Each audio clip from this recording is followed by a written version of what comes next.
Backyard wedding, it's for poor people. Family refused to come. Mom added, I'm embarrassed for you. 2 weeks later, a video of our wedding went viral. Now they suddenly wanted to talk. Mom didn't cry. She didn't slam the phone. She didn't even ask why. She just said a backyard. Really, Julia? That's not a real wedding. That's a garden party for poor people. Then she hung up. That was the moment I knew she wouldn't come.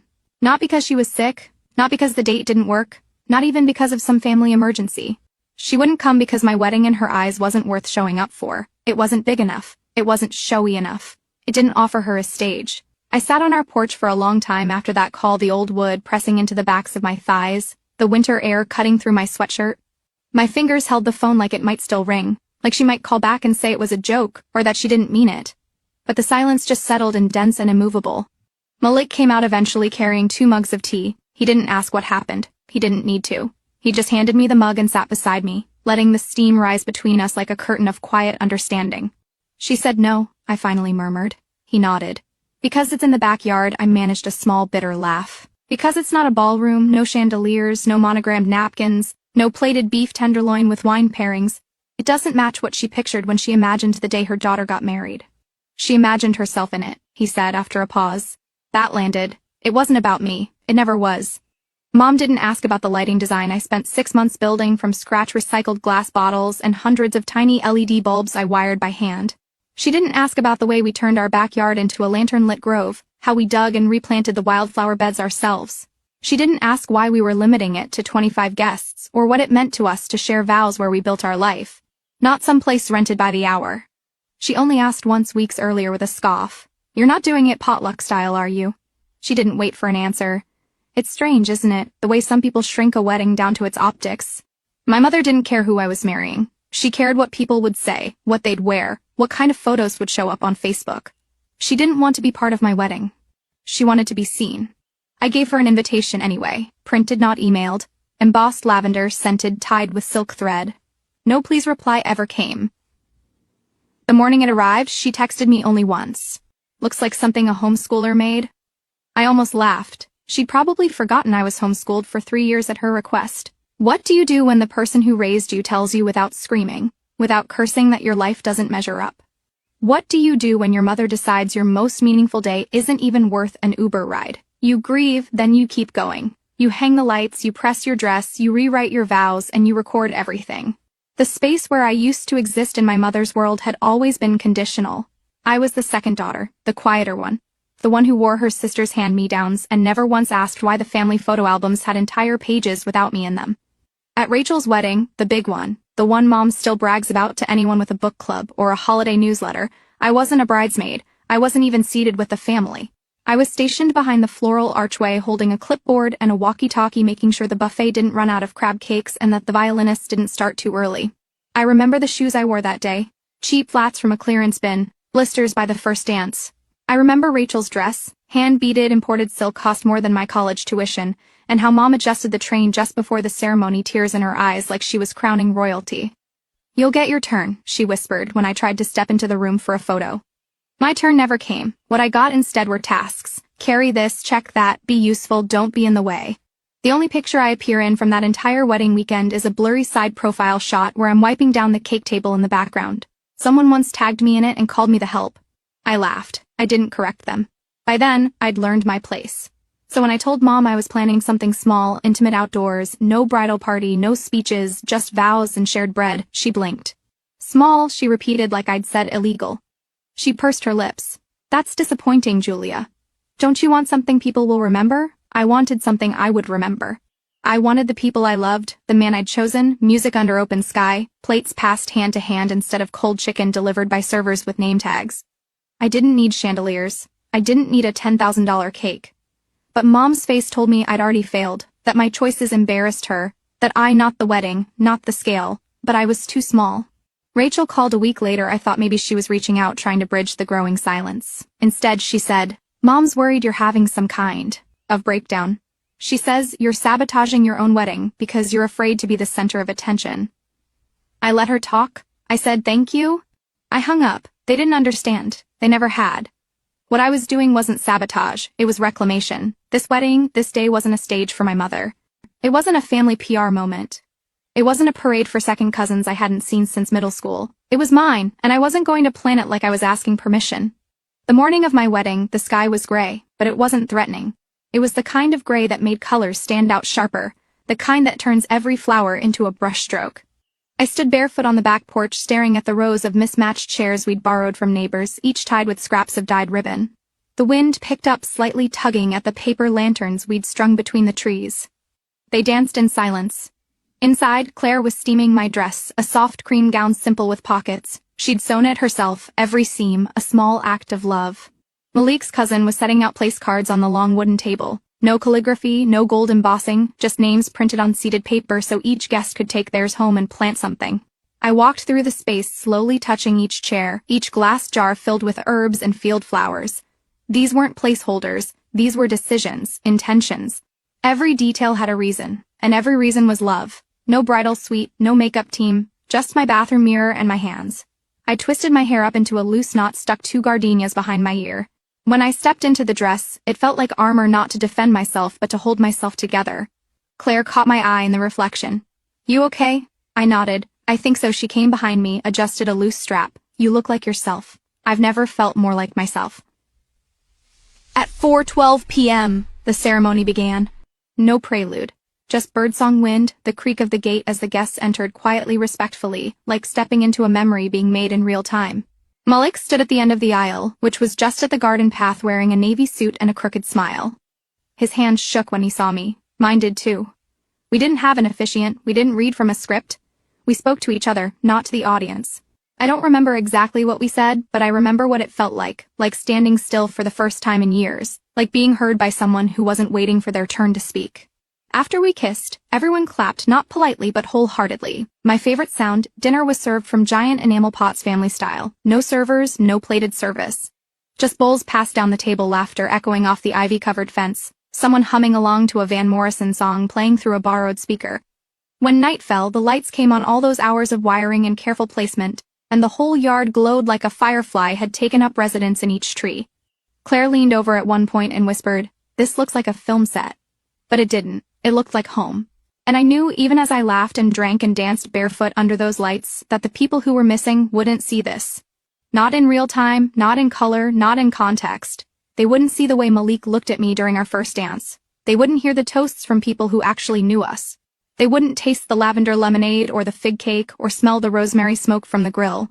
They'd just see pictures, and by then, it would be too late. We hadn't planned to post anything, not right away at least.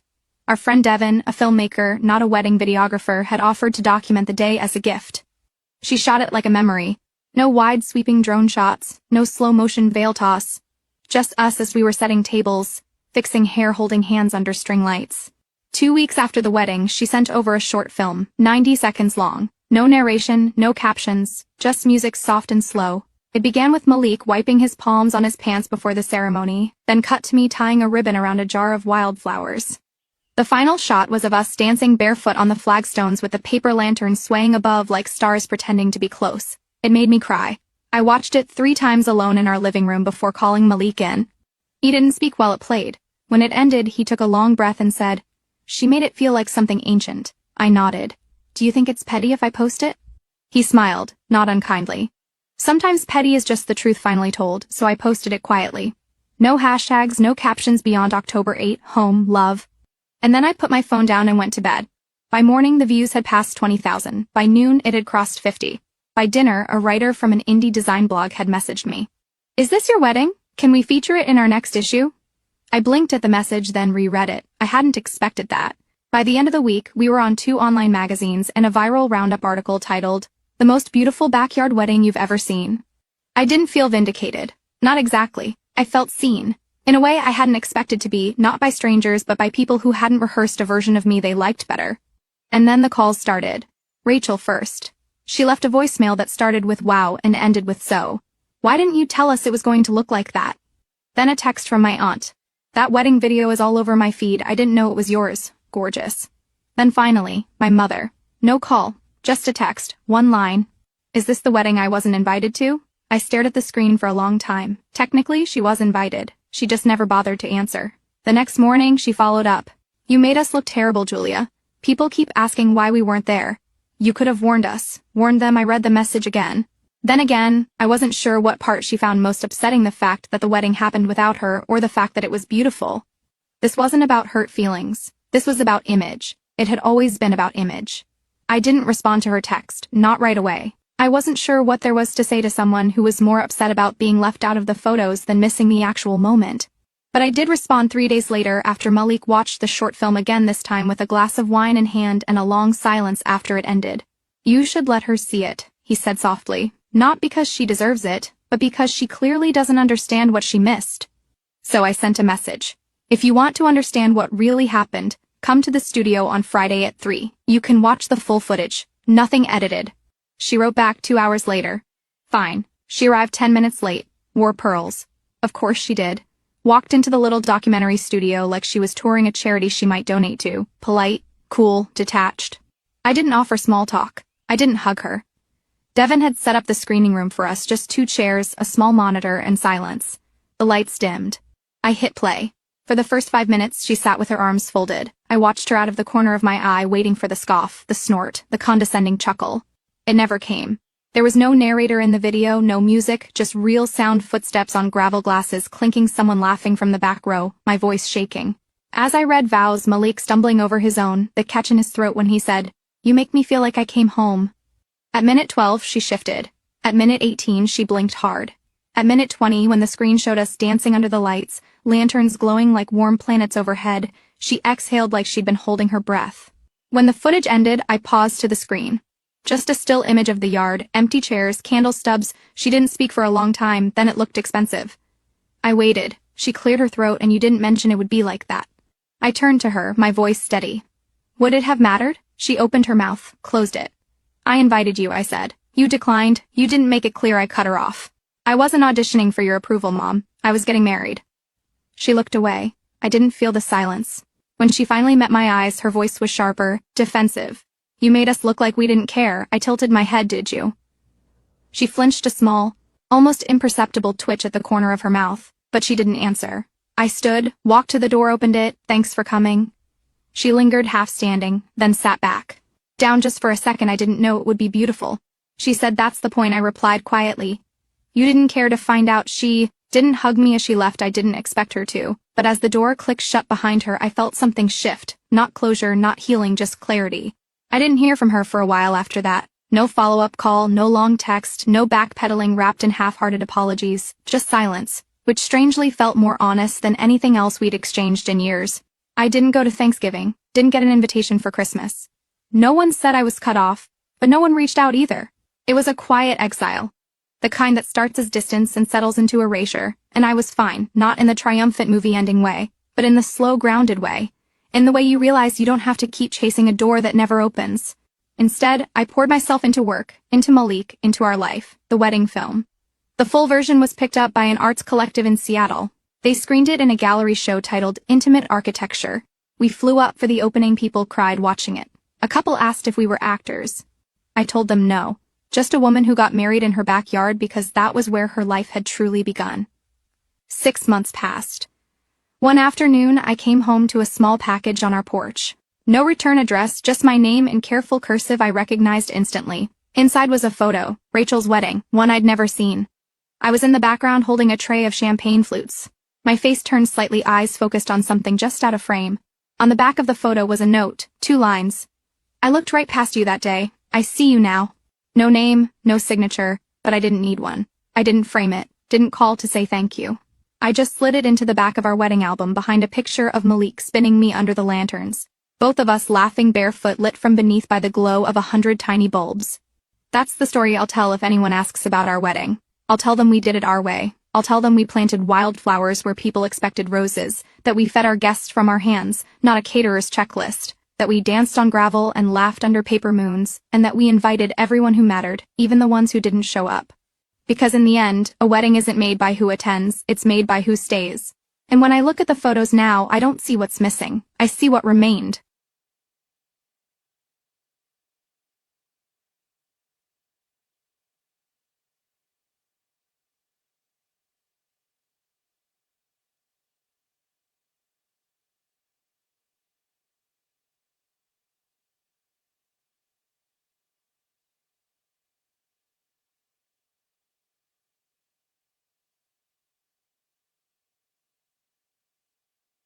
يعني اعتقد ان ده نجاح كبير جدا كمان المشاهدين اللي بيشوفونا على التلفزيون. ما كانش ليا حظ ان انا احضر حفله الاستاذ علي. أيوة طبعا. لكن هتابع بقى بعد كده كل الحاجات. تابع وتشوف بقى الترند إن شاء بقى الله. والحاجات. ان شاء الله. سريعا كده اي جديد عند حضرتك بتقدمه الفتره اللي جايه؟ يعني انا بقى بحاول النهارده قدمت لهم يعني 3 حاجات جداد او يعني سمعنا. لحظه تاريخيه، وقدمت لهم نورتي قلبي. طيب. وقدمت يتقال، كل ده من الجديد، ووردي، كل ده من الحاجات الجديده. من الجديد كتمثيل بقى. تمثيل فين التمثيل؟ لا احنا لسه مخلصين من فتره قريبه اللي هو الجزء الثالث من ابو العروسه. فانا كمان يعني ناخد راحه شويه ونغني الناس يعني توحشتنا بقى. لا لما يعني ان شاء الله لو في فرصه كويسه ان شاء الله يبقى خير. يمكن انا كنت منتظره اغنيه واحده اسمها بقى يعني. لو كنت قلت لي كنت خليت المايسترو عزفها لك. انا كنت عايزه اقول لك بس عماله اشاور بس مش مشكله. اوعدك المره الجايه ان شاء الله. نورتنا وشرفتنا وحاسه بحضرتك قد ايه رهقت يعني على الستيج.